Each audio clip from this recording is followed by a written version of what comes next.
এখনই জাতীয় ঐক্যমত তৈরি করতে না পারলে বৃথা যাবে জুলাই আগস্ট গণ অভ্যুত্থানের আত্মত্যাগ। ধর্ম বর্ণ নির্বিশেষে দেশের সব মানুষই একই চেতনার বাহক। সেই চেতনা তৈরির এই বড় দায়িত্ব পালনে এগিয়ে আসতে হবে সবাইকে।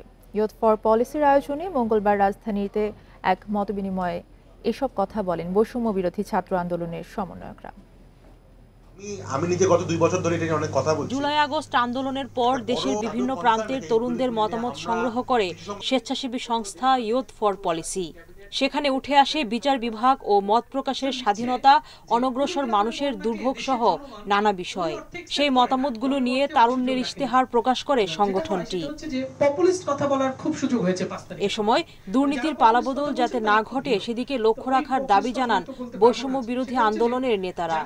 যেভাবে সরকারের দিকে সবাই তাকিয়ে আছে আর এলাকা পর্যায়ে সবকিছু দখল হচ্ছে, এই প্রসেসের মধ্যে গেলে দখল দায়িত্বটাই কিন্তু কায়েম হবে এবং আস্তে আস্তে আমাদের জনগণের যে শক্তি, সেই জনগণের শক্তি দুর্বল হয়ে থাকবে এবং ইনস্টিটিউশনগুলো পুনরায় কিন্তু দুর্নীতিগ্রস্ত হবে। কেন হলো কি আমরা শুনবো কখনো ভারতের দালাল এই ধরনের কথাবার্তা আসলে আমি চাই না। এবং আমি জানি যে আমার কমিউনিটিতে যারা আছেন বা যে কোনো সংখ্যালঘু যারা আছেন কেউ আসলে এই জিনিসটা আমরা শুনতে চাই না। আমরা সবাই এটাই মনে করি যে আমরা বাংলাদেশি।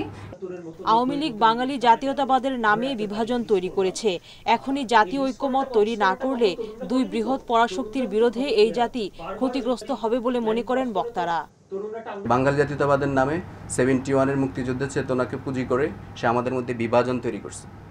আমাদের সমস্ত ইন্টেলেকচুয়াল প্রপার্টি আমরা ওই দিকে ব্যয় করছি, যার কারণে গ্লোবালি আমরা কি রিপ্রেজেন্ট করি অন্য কোনো নেশনের কাছে আমরা এটা তুলে ধরতে পারিনি। প্রত্যাশাকে পূর্ণতা দিতে পারবেন এরকম একটা সরকার বা তাদেরকে হয়তো বা মানে জবাবদিহিতায় নিয়ে আসার জন্য তাদেরকে দায়বদ্ধ করার জন্য আমাদের হয়তো আরেকটু বেশি শক্তি আছে, যেটা আমাদের গত 15 বছরে সত্যি আমরা মনে করেছিলাম যে আমাদের তো বলারই জায়গা নাই।